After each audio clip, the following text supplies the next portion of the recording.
அஸ்ஸலாமு அலைக்கும் ஃப்ரெண்ட்ஸ், எப்படி இருக்கீங்க? நல்லா இருக்கீங்களா? நான் இப்போ புரோட்டா செய்கிறேங்க. புரோட்டா செய்கிறது உங்கள்கிட்ட காமிக்கிறேன். ரொம்ப சூப்பராக இருக்கும். கடைகளில் கிடைக்கிற புரோட்டா மாதிரியே இருக்கும், அதே டேஸ்ட்டில் இருக்கும். வாங்க எப்படி செய்யலாம், அதுக்கு என்னென்ன சாமான் தேவைப்படுதுன்னு பார்க்கலாம்.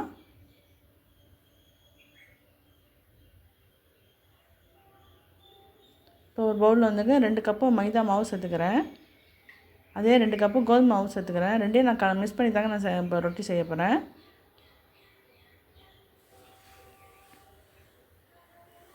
வெறும் மைதாவில் செய்கிறதுக்கு கோதுமை சேர்த்து பாருங்கள், நல்லது, உடம்புக்கு நல்லது.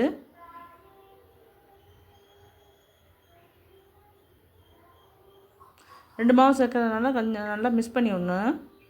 அடியில் மைதா மாவும் மேலே கோதுமை மாவும் தங்கிடும்.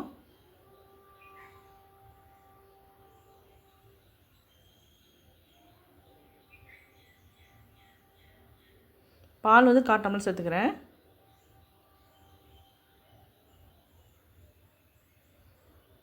ஜீனி 1 ஸ்பூன் போட்டிருக்கேன். உப்பு தேவைக்கு அளவுக்கு போட்டிருக்கேன்.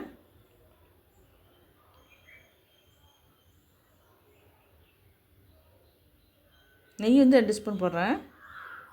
இதெல்லாம் சேர்த்துக்கோங்க, அப்போ தான் நல்லா டேஸ்ட்டாக இருக்கும். நல்லா பஞ்சு போல் இருக்கும் புரோட்டாவும்.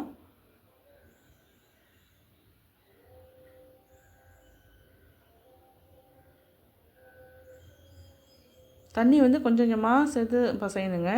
உடனே எடுத்தோடனே நிறைய தண்ணி ஊற்றிடக்கூடாது.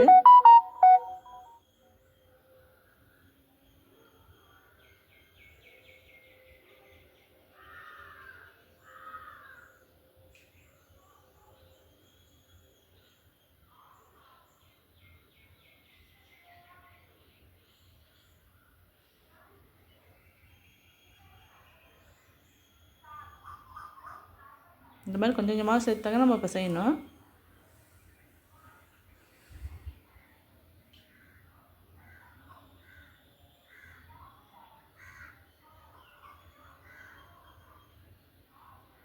நல்லா பசைஞ்சிட்டேன். இப்போ வந்து நல்லா அழுத்த கொண்டு நல்லா பசையணுங்க. விரலெல்லாம் மடக்கிக்கிட்டு நம்ம வந்து நல்லா அழுத்தம் கொடுத்து பசையணும். அப்போ தான் நல்லா சாஃப்டாக இருக்கும் சாப்பிடும்போது.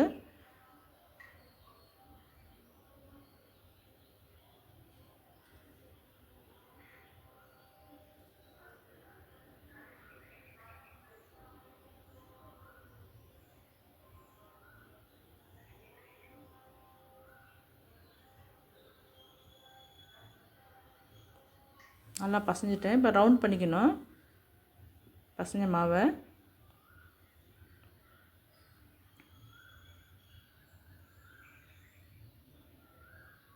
ரவுண்டு பண்ணிக்கிட்டு நல்லா ஆயில் அப்ளை பண்ணிக்கணும். மேலேயும் எல்லா இடத்துக்கும் வராமல் ஆயில் அப்ளை பண்ணிக்கணும். 1/2 மணி நேரம் கண்டிப்பாக ஊறணுங்க. ஊறினா தான் அதனால் வந்து நம்ம வந்து தேய்க்கிறதுக்கு வசதியாக இருக்கும்.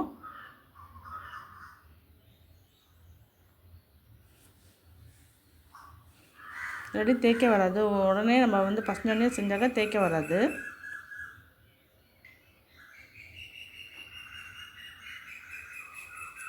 குருவிங்க வேறு நிறைய கத்திக்கிட்டு இருக்காங்க. மூடி வச்சிடணுங்க. மூடி வச்சு 1/2 மணி நேரம் ஊற வைக்கணுங்க. பாருங்க, மூடியே 1/2 மணி நேரம் வச்சுட்டேன். இப்போ வந்து வெளில போட்டு வச்சுருக்கிறேன். அதுக்கு மேலே நம்ம எண்ணெய் தடவிக்கணும், போட்டுக்கணும். எவ்வளோக்கு எண்ணெய் சேர்த்துக்கணுமோ அவ்வளோக்கும் நல்லா சாஃப்டாக இருக்கும், தேய்க்கவும் வராங்க. புரோட்டானாவே எண்ணெய் ஆயில் நிறையா ஊற்றினாதாங்க அது புரோட்டாவாக இருக்கும். இவ்வளோ ஆயில் சேர்க்க உங்களுக்கு இஷ்டம் இல்லைன்னா சப்பாத்தியை செஞ்சுக்கலாம். ஆயிலே சேர்க்காம சப்பாத்தி செஞ்சிடலாம்.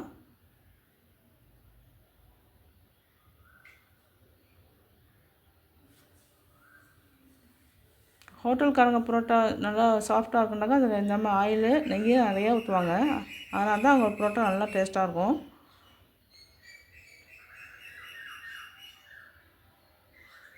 இது கோதுமை மாவாக இருந்தாங்க நல்லா விசிற வராங்க. நான் விசிறி பார்த்தேன். அந்த இது மைதா மாவாக இருந்தால் நல்லா விசிற வரும். கோதுமை மாவு கலந்ததுனால எனக்கு விசிற வரல. இந்த மொத்தம் விசிறுனா மைதா மாவு இருந்தால் நல்லா விசிற வரும். கோதுமை மாவு சேர்த்ததுனால நமக்கு விசிற வரல.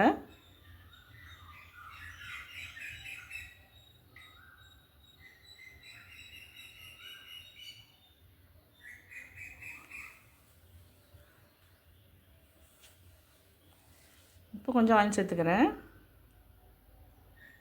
மடிச்சுக்கிறேன் பாருங்கள், இதேமாதிரி மடிச்சுக்கணும். மடிச்சுக்கிட்டா தான் நல்லா அடுக்கு வரும். அதை அப்படியே ரோலாக சுற்றிக்கணும்.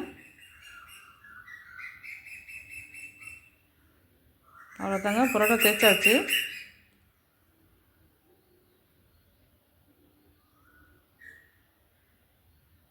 இன்னொன்று செஞ்சு காமிக்கிறேன்.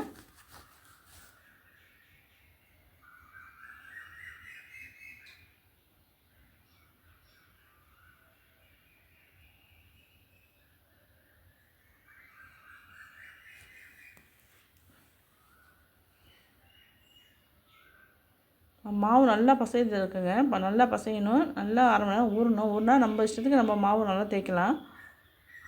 ஈஸியாக தைச்சி முடிச்சிடலாம். எவ்வளோ மாவு இருந்தாலும் ஈஸியாக செஞ்சிடலாம் பரோட்டா. நம்ம அழுத்தம் கொடுத்து நல்லா பிசையணும் மாவை.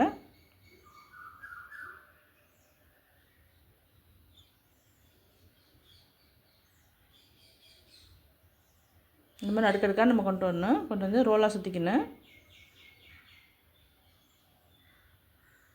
அதுதாங்க பரோட்டா தைச்சாச்சு. இப்போ வந்து திருப்பி நான் வந்து ரவுண்ட் ஷேப்பில் ஆக்கிக்கிறேன். இதை இனிமேல் சுட ஆரம்பிச்சிடலாம்.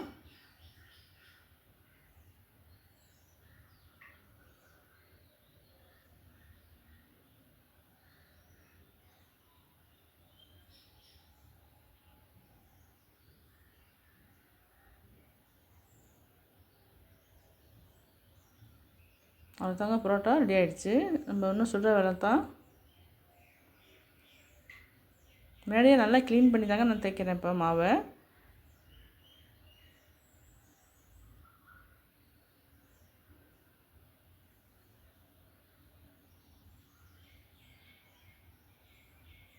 வாங்க இப்போ சுடுறதை காமிக்கிறேன். சட்டி அடுப்பில் வச்சுட்டேன்.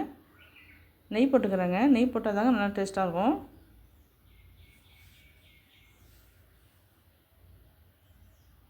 பெரிய தோசை கலர் இருக்கறனால 2 இது போடுறேன், 2 பரோட்டா போடுறேன். இதுக்கு மேலே நெய் போட்டுக்கணும்.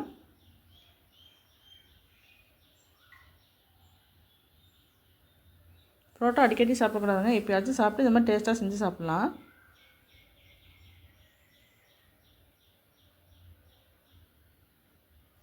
வெறும் மைதா மாவு சேர்க்காமல் அதனால தான் கோதுமை மாவு நான் சேர்த்து செஞ்சுருக்கேன்.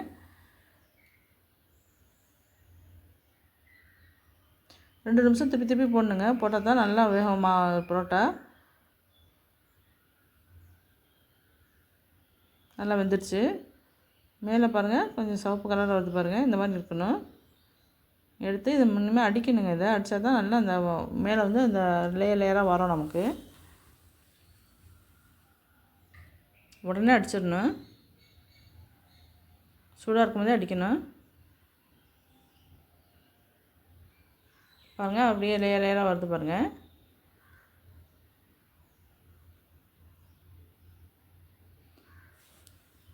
நம்மளே ஹோட்டலில் செய்கிற மாதிரி அதே டேஸ்ட்டில் நம்ம வந்து பரோட்டா செஞ்சாச்சுங்க. ரொம்ப ரொம்ப சூப்பராக இருக்கும். இதே மாதிரி நீங்கள் செஞ்சு பாருங்கள்.